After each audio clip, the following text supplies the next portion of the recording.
is the idol of Messi. So if Messi is the idol of Messi, it has to be my idol for sure. By Baraka, terrific move, wonderful goal. Pablo Aimar. Porque el estadio, no sé si no es el mejor en el que yo he jugado, debe ser el mejor estadio en el que yo he jugado.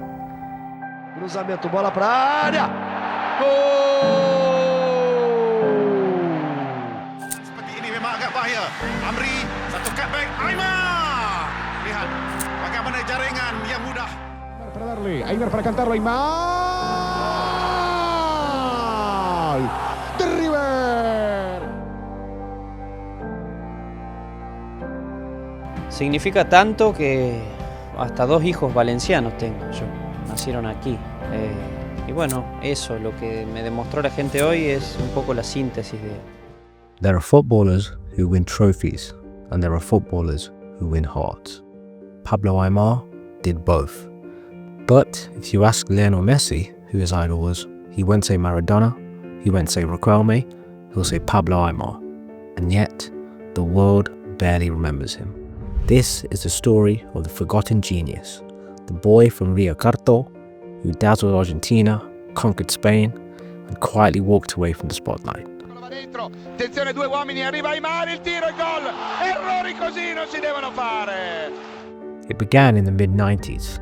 Pablo Aimar was a teenager with hair too big for his shirt and feet too quick for anyone to catch. At River Plate, he made his debut at just 16. By 18, he'd already won the Under-17 World Cup with Argentina, alongside Riquelme and Cambiasso. He wasn't just a playmaker, he was poetry in motion. In 82 games for River Plate, he produced 21 goals and 28 assists, and soon, Europe came calling. Un gran jugador del Valencia Club de Fútbol, Pablo Aimar. In 2001, Valencia broke their transfer record to bring him in, 24 million euros for a kid from Argentina. But this was no gamble. At the Mestalla, Pablo Aimar became their heartbeat. Under Rafa Benitez, Valencia were ruthless. They weren't just winning games, they were winning leagues. Aimar ran the show, as Valencia won the Liga in 2002 and again in 2004. That same year, they conquered Europe, lifting the UEFA Cup.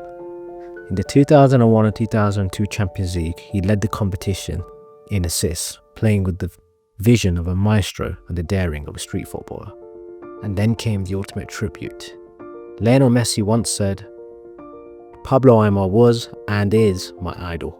I followed his career since the beginning at River Plate." Bueno, Pablo es un jugador que admiré siempre, desde que empezó a jugar a River, desde que salió. Y me gustaba su manera de jugar, de seguirlo, y la verdad que es una persona a la cual le tengo mucho aprecio.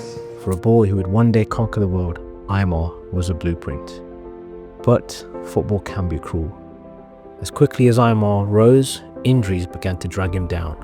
Hamstrings, ankles, muscles that betrayed his artistry.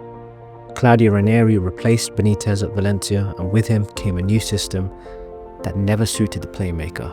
Aimar's spark dimmed.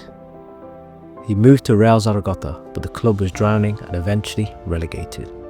However, in 2008 he joined Benfica, where glimpses of the old Aimar returned. The magic wasn't consistent. His body wouldn't let him dance the way he once did. A final chapter in Malaysia followed, then a brief emotional return to River Plate in 2015. But after just a handful of games, the magician knew it was over.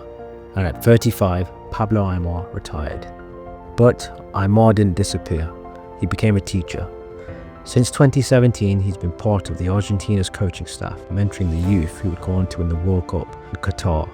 And when Messi scored against Mexico and Qatar, cameras caught Aimar crying on the bench. The boy who idolized him had just saved Argentina, and in that moment, football had come full circle. Pablo Aimar's story isn't about Ballon d'Ors or Golden Boots. It's about joy. It's about inspiration. It's about a quiet genius who changed the game and left an imprint on one of the greatest to ever play it.